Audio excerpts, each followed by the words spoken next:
मैं अपने भाई को ना इनकी पीठ नहीं लगने दूंगा।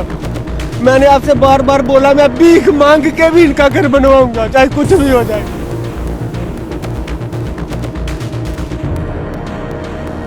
दोस्तों, तो आखिर सरकार ने कैसे की है पत्रकारों की बोलती बंद? आखिर तक बने रहिए, देख के जाइएगा। उधर योगी का बुलडोजर पहुंचा, जम्मू तोड़ दिया सब कुछ। सीएम अब्दुल्ला ने लगा दी वॉट। खबर क्या है आपको बताएंगे, लास्ट तक बने रहिए। द राजनीति का विशेष सेगमेंट खबर और विश्लेषण देख रहे हैं आप। मैं हूं आपके साथ यासूब रजा। दोस्तों, देश में कुछ समय से, कुछ महीनों से, कुछ सालों से एक ऐसा पैटर्न दिख रहा है, यानी वो सरकार का एक्शन कहिए, सीधे लोगों के आशियाने को उजाड़ देने वाला, एक झटके में सब कुछ खत्म।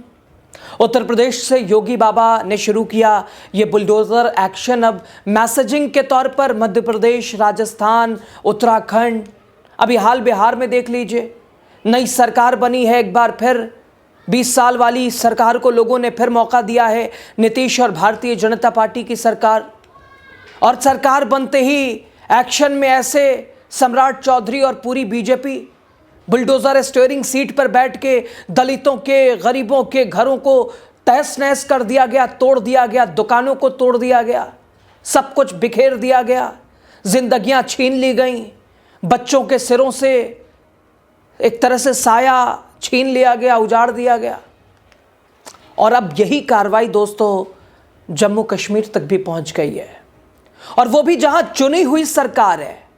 और चुनी हुई सरकार के नाक के नीचे बिना पूछे, बिना पाछे घर उजाड़ने की कार्रवाई, बिना चेतावनी, बिना चर्चा, बिना क्रिया, बिना प्रतिक्रिया, बिना प्रक्रिया छतें गिराई जा रही हैं, घर तोड़े जा रहे हैं।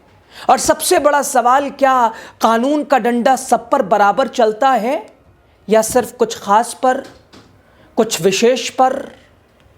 लेकिन दोस्तों, इस अंधेरे के बीच इंसानियत की एक ऐसी धमाकेदार रोशनी सामने आई जिसने पूरे देश को सोचने पर मजबूर कर दिया, बीजेपी की ध्रुवीकरण की राजनीति को शर्मसार कर दिया। आपको सब कुछ बताएंगे, लास्ट तक बने रहिए। दोस्तों, देश के पत्रकार आजकल चुप हैं, मौन हैं, जैसे उन्हें कुछ समझ ही नहीं आ रहा। सवाल पूछना किससे है और वो पूछ किससे रहे हैं? जानते हैं इसके पीछे की वजह क्या है? सरकार का डर, उनके ऊपर की जाने वाली कार्रवाइयां। लेकिन जम्मू कश्मीर में ऐसे ही एक पत्रकार ने सरकार के सामने लोहे के चने चबवाए, लेकिन सरकार की कार्रवाई जरा देखिए दोस्तों।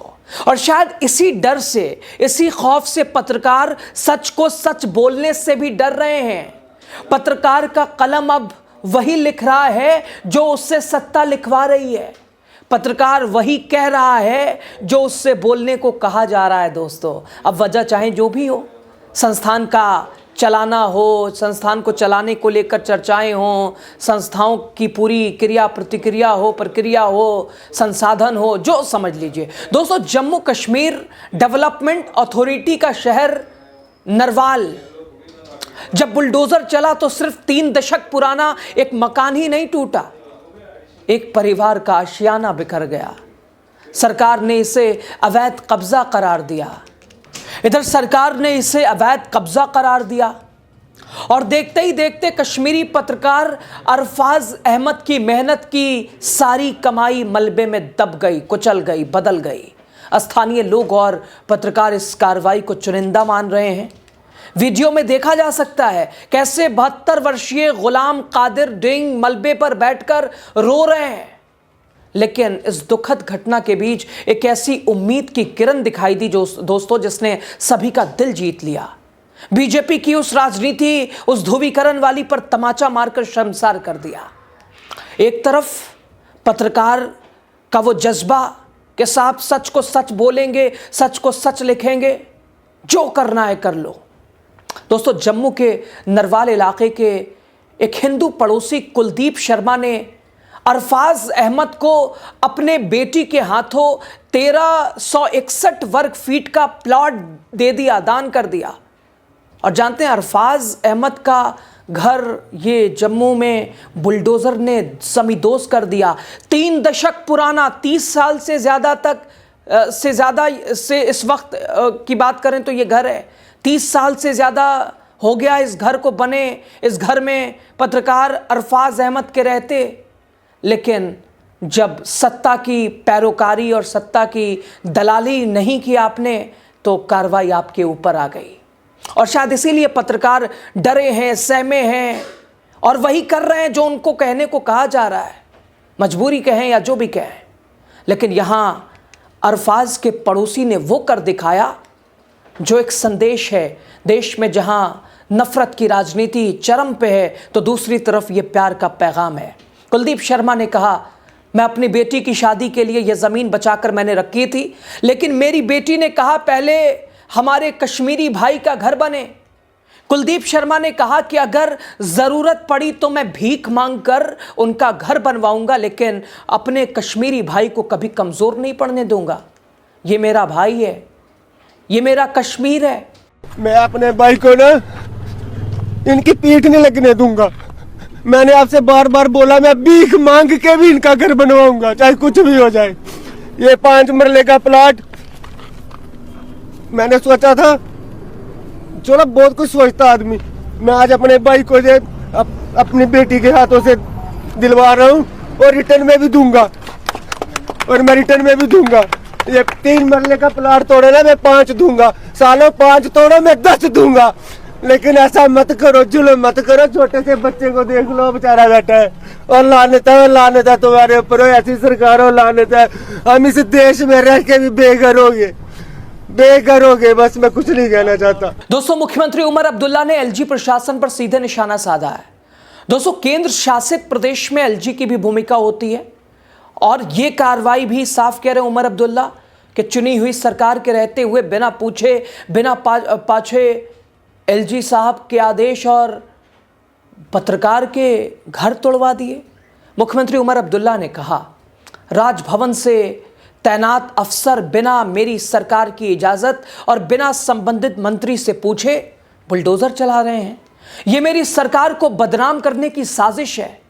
मैंने विभाग से पूरे जेडीए की ज़मीन पर सभी अतिक्रमणों की पूरी लिस्ट मांगी है, और सिर्फ इसी एक करीब परिवार को क्यों निशाना बनाया गया? उधर जेडीए ने बताया कि परिवार को नोटिस दिया गया था, लेकिन उनका जवाब नहीं आया। दोस्तों, आखिर 3 दशक के बाद जेडीए को कैसे ये ख्याल आया कि ये अवैध ज़मीन है, ये अवैध अतिक्रमण है? और दोस्तों, कई जगह ऐसी कार्रवाइयाँ हैं। अभी आप हिमाचल प्रदेश की एक संजोली मस्जिद का विवाद देख लीजिए। साहब, मस्जिद बनती चली गई, प्रशासन देखता, और जब सारा काम मुकम्मल हो गया तब आ रहे हैं कि अतिक्रमण। उस वक्त कहाँ थे जब ये काम चल रहा था? जब कोई अतिक्रमण होता है, जब उसकी बाउंड्री वॉल दी जाती है, तब कहाँ रहता है प्रशासन, शासन? जब वहाँ इमारत बन जाती है, मुकम्मल वहाँ पर एक आशियाना तैयार हो जाता है, तब साहब अतिक्रमण का ब्यौरा लेके चले आते हैं और पल भर में सब कुछ बिखेर दिया जाता है। ये कहाँ का अन्याय है?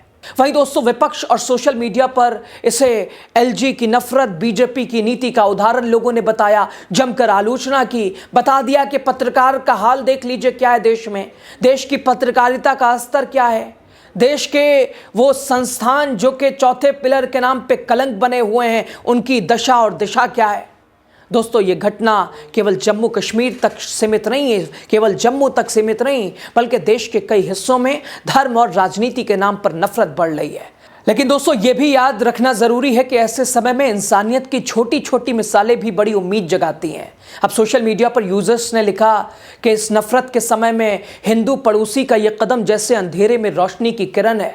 इधर एक यूजर ने लिखा कि अरफाज अहमद वही पत्रकार हैं जो मजलूमों की आवाज़ बनकर खड़े रहे, जो ना खरीदे जा सके, ना डराए जा सके, और उनके सच का जवाब बुलडोज़र से दिया गया, वो भी बिना नोटिस, बिना प्रक्रिया। बस बदले की कार्रवाई, ऐसी खबरों का डंका दुनिया में बजना चाहिए। जम्मू कश्मीर के पत्रकार अरफाज का घर प्रशासन ने बुलडोजर से बुलडोज कर दिया, जमींदोज कर दिया, तो हिंदू भाई कुलदीप शर्मा ने भाईचारे की मिसाल पेश करते हुए अरफाज को 5 मरला जमीन दे दिया। यही नहीं, कुलदीप ने यह भी कहा कि जो लोग हमारे भाईचारे को खत्म करना चाहते हैं वो एक तिनका भी नहीं हिला पाएंगे, जिसको गिराना है वो मेरा भी घर जाकर गिरा दे। एक यूजर और लिखते हैं कि मुस्लिम कश्मीरी पत्रकार के 40 साल पुराने मकान तोड़ने पर हिंदू भाई ने दान किया 1361 वर्ग फीट का प्लॉट। यही है हिंदुस्तान की असली खूबसूरती। नफरत के बाजार में मोहब्बत की दुकान खोलना, इसी को कहते हैं। एक और यूजर लिखता है दोस्तों कि जिस देश में एक मुस्लिम पत्रकार के 40 साल पुराने घर को सरकार गिरा दे, उसी शहर में उसका पड़ोसी हिंदू आकर उसे प्लॉट दे दे और कहे चाहे भीख ही क्यों ना मांगना पड़े, मुस्लिम भाई का घर हम ही बनाएंगे, हम ही बनवाएंगे। यही वाला हिंदुस्तान चाहिए। खैर दोस्तों, सवाल, क्या सरकार सिर्फ चुनिंदा परिवारों को निशाना बना रही है? क्या जो सरकार के सामने दब नहीं सकता, क्या बदले की कार्रवाई ऐसी होगी? अपने एजेंडे को पूरा करने की लगातार कोशिश है। और क्या इसी वजह से पत्रकारों की बोलती आजकल बंद है कि बोलेंगे तो साहब क्या कुछ ना देखना पड़ेगा? दोस्तों, अरफाज अहमद जैसे पत्रकार जो समाज की आवाज बनकर सामने आते हैं, आते रहे हैं, अब भी आएंगे, अब भी डरे कुचले नहीं है।